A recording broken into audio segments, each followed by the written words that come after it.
Now, it's BoomerLife, lifestyle discussion designed to make your life more engaging, meaningful, and complete. Celebrating the baby boomer generation, this is BoomerLife on CIL 650. I don't care too much for money. Money can buy me love, can buy me love. Everybody tells me so. And welcome to Boomer Life on CIL 650. I'm Joanne Sutton. A well-thought-out plan for your financial future is an integral part of building the life that you want for yourself and for your family. And on Boomer Life today, we're talking about your financial future with JimDoyle. Jim is a senior financial consultant with Investors Group Financial Services, Inc. Now, Jim has had a number of articles published in the Financial Times, in the National Post, the Province, the Vancouver Sun, and Jim is a frequent contributor to Business in Vancouver. But I see that you had an article in the Vancouver Courier this past week, Jim. I laughed out loud. Yeah, Joanne, I write a monthly column for the Courier. And this month, with the upcoming tax deadline of April 30th, I decided to tackle taxes, which are a bee in everyone's bonnet. You bet. I remember as a kid going camping one summer. Seemed our trailer shocked you every time you touched the metal step. I'd been playing in the tall grass, and I started to feel this piercing pain in my foot. So like any smart person, I hopped back to the safety of the trailer to investigate. Hello, shock. Turns out I'd gotten a bee in my shoe. With 20/20 hindsight, I wish I'd removed my shoe much earlier. When it comes to taxes, I think many of us also have 20/20 hindsight and wish we had done things differently or had access to great advice sooner. You bet. Jim, thank you for the story. It is a good one. And welcome back to Boomer Life, by the way. Now, we are going to talk about taxes a little bit, and for so many Canadians, tax filing is one of the last opportunities to focus on their financial situation and raise awareness of the importance of saving for retirement, exploring their financial goals and their plans. But for some and for many, talking about money or retirement is really a difficult thing to do. Do you have some starting points that couples might want to consider when talking about retirement planning at different ages? I certainly do. I think how you view planning and retirement is probably going to depend on where you are in life. In your 30s and 40s, there's a lot of competing things for your money. But start by comparing notes with your spouse or partner on what's most important to each of you.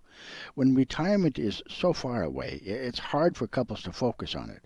But the sooner you start talking to your spouse or partner, the better. The two of you may not have been on the same page in terms of what you want to do and how you want to spend your money. That's a real challenge.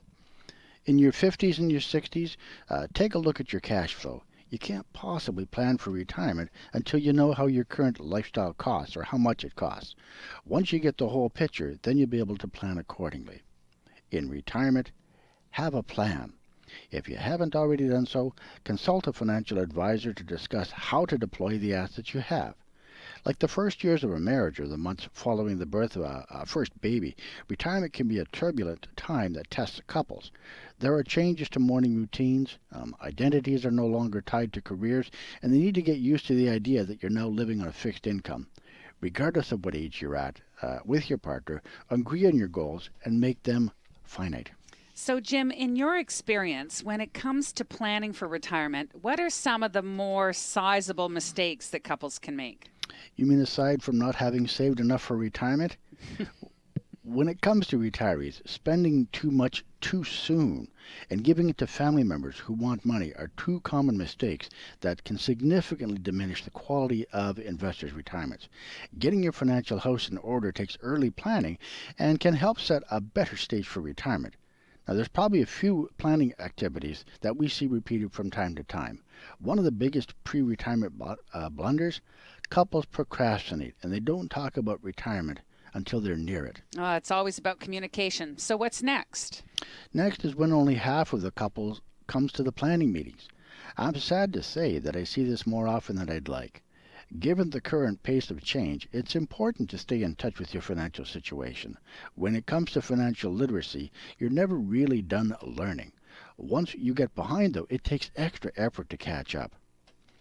The next, couples don't plan for speed bumps. We know that people get ill, lose jobs, become disabled, and get divorced. If your spouse has been making all the decisions up to this point, then what? For those in business with a partner, what happens if any of those life events happen to your business partner? What happens to your business and ultimately your plans, your family? And, of course, couples haven't considered a staggered retirement, and this is something we're seeing more of. Before deciding to do this, though, it's imperative that couples talk about all of the emotional ramifications of retiring solo. If one spouse is a decade older than the other, a little compromise might be in order. It's about goal setting and working together. So staggered retirement, you're talking about one couple retires 10 years prior to the next or 10 years later than the next. Absolutely. Okay. Absolutely. You know, I believe you have mentioned this before, but being reluctant to talk about some of these issues can actually be a really big problem. Would you care to share a couple of do's and don'ts that we can make note of? It's important to understand that there is a significant shift in your mindset going from an accumulator to one of relying on your investments to fund a desired standard of living. So a couple of do's and don'ts for consideration. Don't assume that you and your partner are on the same page. You may have different spending philosophies or financial goals, so it's best to talk over your money plans together.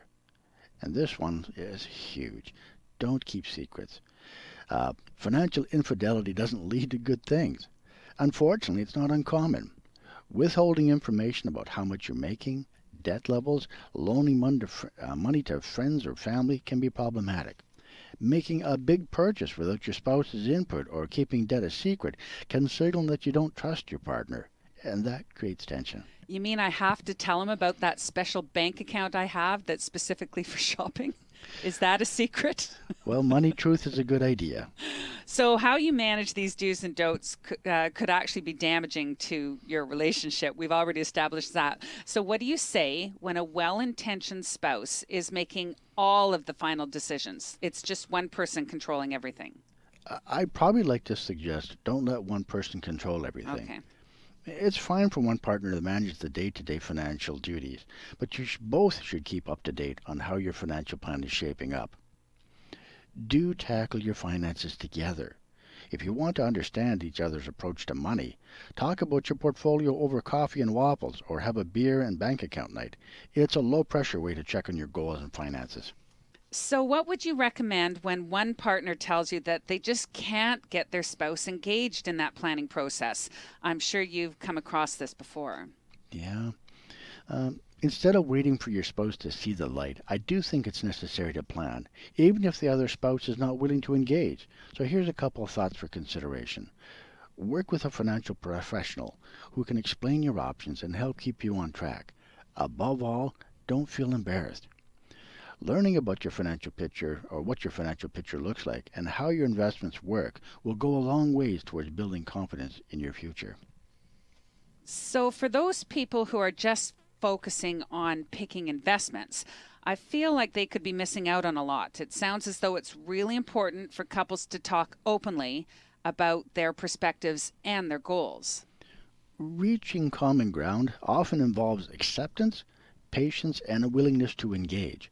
Discussing investment choices before establishing goals and priorities, outlining the hows and whys of your money, doesn't make sense to me. So let me give you an example. Imagine a situation where one partner is a saver and the other is a spender, each trying to have the other see the error of their ways. This can be highly emotional, and it's not an uncommon situation in my practice.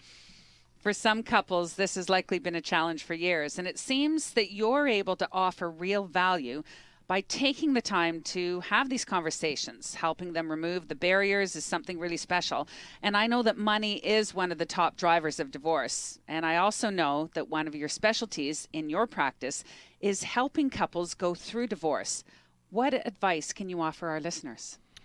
As a certified divorce financial analyst, it's amazing how many times these files come to me and I hear over and over, "Jim, my situation is so simple. It should only take a few minutes." That is, until we start talking about it. It takes time to assess what the new monthly expenses are, what the income streams look like, and even where the income is going to come from. For business owners, this can have additional concerns, especially if your spouse or kids are active in the business. You may have several concerned stakeholders as well, from lenders to suppliers, even down to employees wondering if the business might be a casualty of divorce and what this means to their situation. Having good governance structures in place as you go through this can be a real blessing. Regardless, once a couple has made the decision to separate or divorce, the next important decision they may want to consider is what type of divorce do they want and choosing appropriate counsel. You're right. One of the areas that we don't hear a lot about are family businesses and what divorce does to both the business and the family. Jim, you not only can help your clients look at the consequences of divorce, I know that you can actually help give them a sense of what their new future is going to look like. It's a tender subject. It's a time of change and uncertainty, and can be an area that many professional advisors are uncomfortable being in the middle of. I can remember once hearing a story from a couple who were asking who gets the financial advisor once the couple divorce. It's important to be able to look at the financial options and choose the ones that best fit your current and future needs the best. They're not always that easy to see at first glance. These are where you want help figuring out your options. It's my understanding that there might be a few different models out there when it comes to choosing which divorce option best suits your particular situation. So to be fair, I don't think a lot of people know much beyond litigation, which is basically just going to court and fighting it out. Could you give us a little more information on some other options that are available? Sure. When conflict is involved, this is no time for the advisor to shy away, even though many do. It's an uncomfortable environment, and I truly believe this is the time when clients need their advisors the most. For those who have the appropriate training, this is where the advisor can add substantive value to their client's situation. And then I'm sure there's always some special cases, because not everybody is textbook, right? No doubt. There are some files that are best left to the courts, such as cases of abuse or highly contentious cases. I'm sometimes left to wonder if people might be a little hasty to consider litigation, especially if the couple have resolved most of the issues or are most likely to do so. These folks could be a great candidate for a collaborative or mediated outcome. And when kids are involved, I like to ask the parents, what sort of divorce legacy do you envision? Is it one of respectful dialogue or conflict and litigation? Remember, the kids see all. So just to wrap it up, it sounds like you need a solid plan, and you also need great people to help implement your plan to ensure that you're on the right track. You're listening to Boomer Life on CL 650. I'm Joanne Sutton. Today, we're in studio and speaking with JimDoyle, Senior Financial Consultant with Investors Group. Financial security is a paramount goal for most Canadians. The need for advice has never been greater. Consider working with an advisor to rediscover confidence in your financial future. There's still a lot more to come in our conversation with JimDoyle. We'll be looking at collaborative divorce issues, and we'll have a conversation on the changing face of retirement.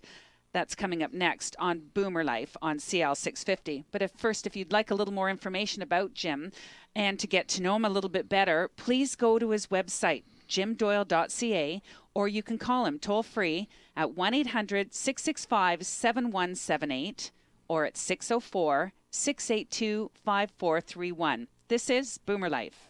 Celebrating the baby boomer lifestyle. This is Boomer Life on CL 650.